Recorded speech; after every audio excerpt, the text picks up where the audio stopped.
SIR নিয়ে তরজার মাঝেই বাংলার একাধিক বাসিন্দাকে এনআরসির নোটিশ পাঠিয়েছে অসম সরকার ট্রাইব্যুনাল।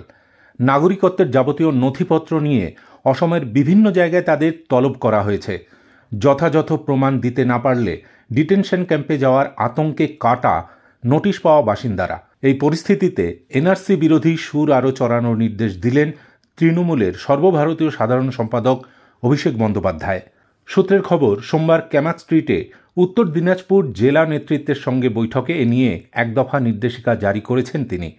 তার মধ্যে অন্যতম রাজবংশীদের সুরক্ষার স্বার্থে এনআরসি বিরোধিতায় শান দেওয়া।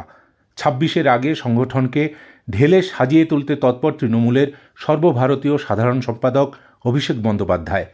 সেই লক্ষ্যে বিভিন্ন জেলা নেতৃত্বের সঙ্গে বৈঠক করছেন তিনি।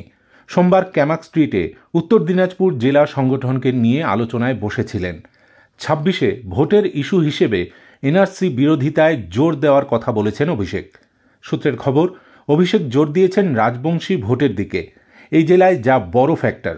ইতিমধ্যে রাজবংশী সম্প্রদায়ের বাসিন্দাদের এনআরসি নোটিশ পাঠানো হয়েছে, তাই সেখানে দলের নেতাদের এনআরসি বিরোধিতায় আরও জোরদার প্রচার করার নির্দেশ দিয়েছেন অভিষেক। মমতা বন্দ্যোপাধ্যায়ের উদ্যোগে বুথ স্তরে নাগরিক পরিষেবা পৌঁছে দিতে আমার পাড়া আমার সমাধান প্রকল্প শুরু হয়েছে রাজ্য জুড়ে। অভিষেকের নির্দেশ, আমাদের পাড়া আমাদের সমাধান নিয়ে বুথে বুথে অন্তত 2টি সভা করতে হবে। এনআরসি বিরোধী প্রচার আরও জোর করতে হবে। সুর চড়াতে হবে কেন্দ্রীয় বঞ্চনা নিয়ে।